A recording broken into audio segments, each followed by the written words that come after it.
How to keep an overview of dependencies when you have a lot of cross-team dependencies in Jira. So using Ativo Programs, we will filter on a specific team. So let's here filter on Team OWL.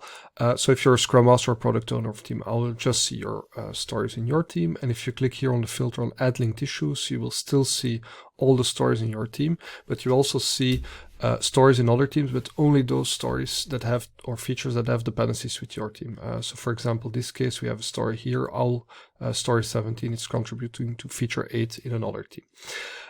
Ati will highlight the dependencies.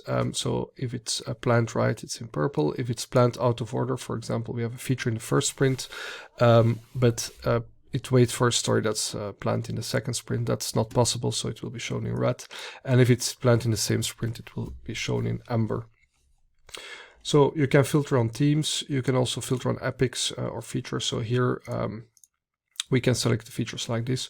Or what we can also do is right click on the feature and then click on Add Epic to filter, and it will just show that feature and the stories that are under it. If you have a story with long dependencies like this one, it's hard to follow. So if you click on it and then click on dependencies, you will just see the bug in the center. And at the left-hand side, all the prerequisites, so everything that needs to be done before. And at the right-hand side, everything that waits for this bug to be finished. So we have a story here and a parent link, a feature there.